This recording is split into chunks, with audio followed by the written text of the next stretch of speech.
Viewers, welcome to Sairam kitchen. Sairam கிச்சனில் இப்போ நம்ம பார்க்க போகிறது சுத்து முறுக்கு. அதாவது இதை வந்து கை முறுக்குன்னு சொல்லுவாங்க. வீட்டிலே வந்து இதை எப்படி ரெடி பண்ணலாம், இந்த மாவு எப்படி ரெடி பண்ணலாம், அதை எப்படி சுற்றலாங்கிறத நம்ம பார்க்க போகிறோம். இப்போ பாருங்கள், இது வந்து இட்லி அரிசியில் குண்டு அரிசின்னு சொல்லுவோம் பார்த்தீங்களா, அதை வந்து ஒரு 2 மணி நேரம் ஊற வச்சு அதை அது மாதிரி கிரைண்டரில் போட்டு நம்ம அதோட பூண்டு, இஞ்சி, வரமிளகா, உப்பு இதை போட்டு நம்ம நல்லா அரைச்சிக்கணும். நல்லா நைஸாக, எவ்வளோ தூரத்துக்கு நைஸாக அரைக்க முடியுமோ அந்த அளவுக்கு வந்து நம்ம நைஸாக அரைச்சிக்கணும். நம்ம நல்லா அரைக்கும்போது இதெல்லாம் வந்து நல்லா ஒன்று சேர அரைச்சி எடுத்துக்கிட்டோம்னா பாருங்கள், இது மாதிரி கிடைக்கும். இது மாதிரி கொஞ்சம் தண்ணி இல்லாமல் நீங்கள் பார்த்து அரைச்சிக்கோங்க. இப்போ வந்து நம்ம மாவு வந்து கொஞ்சம் தண்ணியாக இருக்குதுன்னு நம்ம ஃபீல் பண்ணோம்னா அதில் வந்து பொட்டுக்கடலை இருக்குது பார்த்திங்களா, அதை வந்து ஒரு 100 கிராமோ 200 கிராமோ எடுத்து அதை நல்லா மிக்சியில் போட்டு நல்லா பொடி பண்ணிக்கணும். பொடி பண்ணி இந்த மாவு வந்து நம்ம சுற்றுற பதத்துக்கு நம்ம ரெடி பண்ணி வச்சுக்கணும். பாருங்கள், இப்போ வந்து நல்லா சுற்றுற பதத்துக்கு ரெடி பண்ணிட்டோம். இப்போ வந்து முறுக்கு சுற்ற ஆரம்பித்தாச்சு. பாருங்கள், இது மாதிரி ஒரு நல்லா பியூர் ஒயிட் கிளாத்தாக எடுத்துக்கோங்க. அதில் வந்து இந்த முறுக்கை வந்து நம்ம சுற்ற போகிறோம்.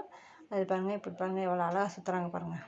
இதே மாதிரி உங்களுக்கு சுற்ற வந்து நம்மளுக்கு வந்துடும். நம்ம வராதுன்னு நீங்கள் ஃபீல் பண்ண வேணாம்.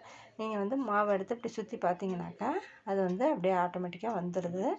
இது மாதிரி முறுக்கை வந்து நம்ம சுட்டோம்னா இது வந்து ரொம்ப ரொம்ப டேஸ்டியான, அதாவது நம்ம செலவே இல்லை இதுக்கு வந்து நம்ம வீட்டில் உள்ள பொருளே வச்சு நம்ம ஈஸியாக செஞ்சிடலாம்.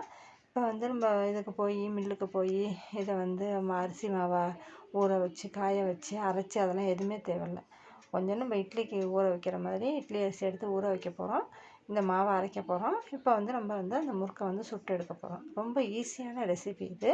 இது வந்து எல்லாருக்குமே பிடிச்ச ரெசிபி வேறு. இது வந்து இப்போ பழங்காலத்தில் பாட்டிங்கெலாம் இந்த முறுக்கை தான் செஞ்சு கொடுத்தாங்க. பிள்ளைங்களும் இந்த டீ குடிக்கும்போது இதை எடுத்து வச்சு தான் சாப்பிட்டாங்க. அதுமாரி இதை வந்து நம்ம வீட்டிலே செஞ்ச ஆரோக்கியமான சூப்பரான முறுக்குங்க அது. இதை வந்து நீங்கள் வீட்டில் வந்து ட்ரை பண்ணி பாருங்கள். ரொம்பவே டேஸ்டியான முறுக்கு. இதில் வேறு எந்த இதுவுமே நம்மளுக்கு பொருளுமே சேர்க்க தேவையில்லை.